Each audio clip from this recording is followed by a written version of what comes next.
The paper trembled slightly in my hand. Not enough for him to notice. Enough for me to feel it. I slid the envelope across the polished desk. White, clean, final.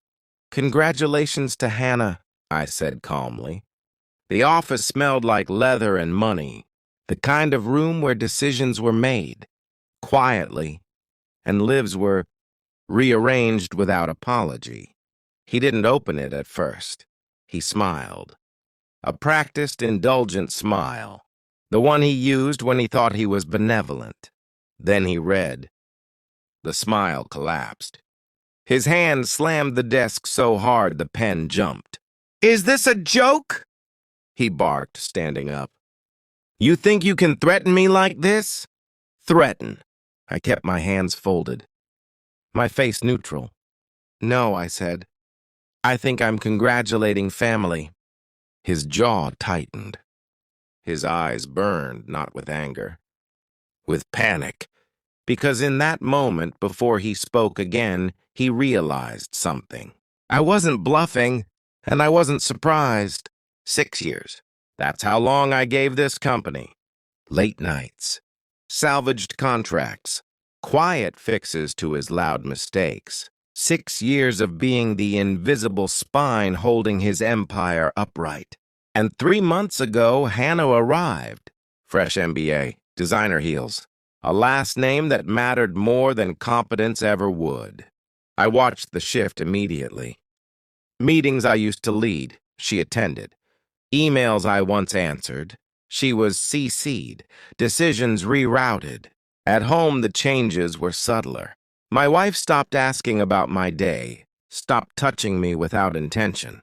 Her phone never left her side. I told myself it was stress. Family, business, politics. Temporary imbalance. I told myself that because believing the alternative would have required action. Then one night, while she slept beside me, her phone lit up. A preview message. "Uncle says it's almost done. Be patient." Almost done. I didn't wake her. I didn't check the rest. I didn't need to. Something cold settled behind my ribs. Heavy, precise.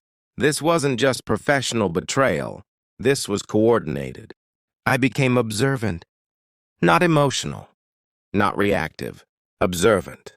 At work, I noticed Hanna repeating my ideas verbatim in meetings. Watched her receive praise I'd earned weeks earlier.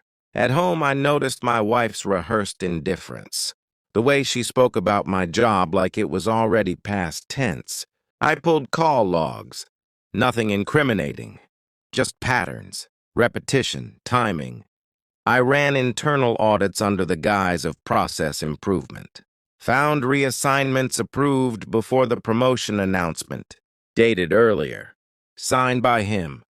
I requested HR access for a retention analysis, pulled emails, chains deleted, but not cleanly. I didn't confront anyone. I smiled. I delivered. I performed. I let them believe I was still compliant, still blind. The hardest part wasn't the betrayal. It was realizing how long they'd planned it. My wife wasn't collateral. She was leverage. The final confirmation arrived quietly. A forwarded email, anonymous, precise. An internal memo draft, never sent. Transition plan. Upon Hanna's promotion, ensure her husband's role becomes redundant to avoid conflict of interest. Husband. They'd already written my exit. I printed it. That night, I placed the paper on the kitchen counter. My wife froze when she saw it. "What is this?" she whispered. I didn't raise my voice. "I wanted to ask you," I said, "but I already know." Her eyes filled. Not with guilt. With fear. Because I wasn't yelling. I wasn't pleading. I was done. Back in the office, the CEO kept shouting, "You think resigning makes you noble?" He snarled. "You're nothing without this company." I stood, adjusted my cuff. "You're right," I said. "That's why I forwarded everything." His breath hitched. "Forwarded what?" "The audits. The email drafts. The nepotism trail. To the board. Silence. Then, you wouldn't. I already did. His chair creaked as he sank back down. I leaned in slightly. Not aggressive, intimate.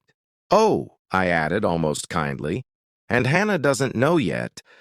I thought you'd enjoy telling her. I turned, walked out. Behind me, something shattered. I didn't pack my desk. I didn't say goodbye. At home, my wife cried, explained, justified, begged. I listened. Then I left. No shouting, no scenes. Only absence. Weeks later, I heard the board forced his retirement. Hanna's promotion was reconsidered.